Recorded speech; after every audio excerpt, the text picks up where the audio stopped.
డ్రామాలు చేస్తుండని చెప్పి కోమటిరెడ్డి ఆయన ఒక జోకర్, అధికారం పోయి మతి భ్రమించింది, ఎన్నికల తర్వాత బీఆర్ఎస్ క్లోజ్, మంత్రి కోమటిరెడ్డి వెంకటరెడ్డి వ్యాఖ్యలు. వీళ్ళైతే సొంత పార్టీల పీసీసీ పదవి అయిన తర్వాత పీసీసీ పదవి తెచ్చుకున్న రేవంత్ రెడ్డినే తిట్టినోళ్ళు వీళ్ళు. ఎందుకంటే మేము సీనియర్లము, నిన్న మొన్న వచ్చినానికి పీసీసీ పదవి ఎట్లిస్తాడు, రేవంత్ పైసలు పెట్టి కొనుక్కొచ్చిండు, ఓటుకు నోటు దొంగ, వానికి సంబంధించినటువంటి విషయంలో మేము ఎట్లా పనిచేస్తాము, మేమంతా సీనియర్లము, మేము పనిచేయము కాంగ్రెస్ పార్టీని అని చెప్పిన వీళ్ళు కోమటిరెడ్డి బ్రదర్స్ మళ్ళా ఇవాళ రేవంత్ రెడ్డి పక్షాన నిలబడి వీళ్ళు మాట్లాడుతున్నారు. అంటే ఒకటి గమనించుకోవాలి, మనమంతా ప్రజలందరం ఏం గమనించుకోవాలంటే వీళ్ళంతా ఒకటే, వీళ్ళు కేవలం అధికారం కోసము కుర్చీల కోసం కొట్లాడతారు తప్ప ఆ కుర్చీలు ఎవలయాలకు వచ్చిన తర్వాత మళ్ళీ వీళ్ళు మంచిగానే ఉంటారు, వీళ్ళు ఎన్ని తిట్టుకున్నా కానీ వీళ్ళని నమ్ముకొని తిరుగుతున్నటువంటి కార్యకర్తలు మాత్రమే ఆగమైపోతారు. పార్టీని నమ్ముకొని నేను ఫలానా పార్టీ 30 ఏళ్ల నుంచి ఉన్నవా అని చెప్పి కరుడుగట్టిన కార్యకర్తలు మాత్రమే ఆగమైపోతారు. నువ్వు ఏ కార్యకర్త ఇల్లు చూడు, మధ్యతరగతి కుటుంబంలో కార్యకర్త, చిన్నపాటి కార్యకర్త దగ్గర నుంచి ఏ పదవులు ఆశించని ఒక కార్యకర్త ఇంటికి పోయి చూడు, వాళ్ళ ఇళ్ళల్లో మొత్తం ఫోటోలు ఉంటాయి, పలానా లీడర్తో దిగినాయి, పలానా పార్టీ జెండాను మోసినాయి, పలానా క్యాండిడేట్తో తిరిగినప్పటివి, ప్రోగ్రామ్ చేసినప్పటివి.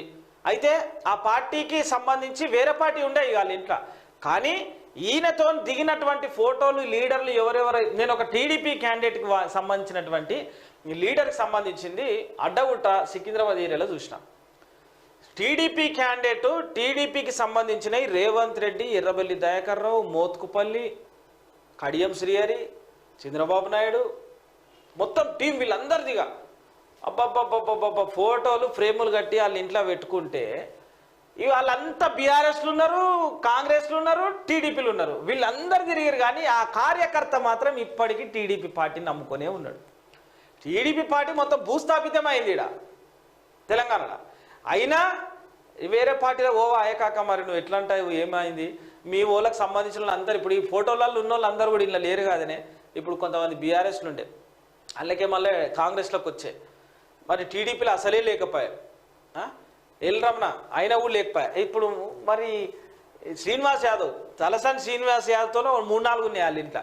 మరి ఏం కాక గిట్ట చేసేవి, నువ్వన్నా పోవాలి కదా, పోకపోతే ఏంటంటే వాళ్ళకంటే సిగ్గుశరాలు లేవు. కానీ బిడ్డ నేను ఎట్లా పోతా బిడ్డ, ఎన్టీ రామారావు నమ్ముకొని ఉన్నా, ఎన్టీ రామారావు ఇచ్చినటువంటి మాటలు నాకు తెలుసు. అట్లుండాలి లెక్క అంటే, నేను నమ్ముకున్నా కాబట్టి నేను సచ్చేదాకా టీడీపీ పార్టీ జెండాతోనే ఉంటా బిడ్డ అన్నాడు. అంటే కార్యకర్తలకు ఉన్నటువంటి చిత్తశుద్ధి చూడు, కార్యకర్తలకు ఉన్న జెండాను మోసి పార్టీ బలోపేతానికి, పార్టీల నిలబడ్డటువంటి అభ్యర్థిని గెలిపించనీకే ఒక కార్యకర్త పడ్డ కష్టము, ఆయన నమ్మకము మీద సీట్లు పొందినటువంటి కొడుకులకు ఎవడైతే ఉన్నాడో నాయకుడిగా పేరు చెప్పుకుంటుండో ఈ ముండా కొడుకులకు ఉంటలేదబ్బా. కాబట్టి ప్రజలు ఏం చేయాలంటే ఎన్నుకునేటప్పుడు వాడు పైసలు వంచితే తినుర్రి, వాని దగ్గర బలిసి కొట్టుకుంటున్న వాడు వంచుతాడు, తినాలి, మన సొమ్మే అది, తినుర్రి. కానీ ఎవరిని గెలిపియాలో వాడిని గెలిపిరి. ఎందుకు చెప్తున్నా అంటే ఈ కథ అంతా ఈడికెళ్ళి వెళ్ళింది, ఈడికెళ్ళి వచ్చింది ఇక ఓ ఇట్లా తిరుక్కుంటూ వచ్చింది అన్నట్టుగా.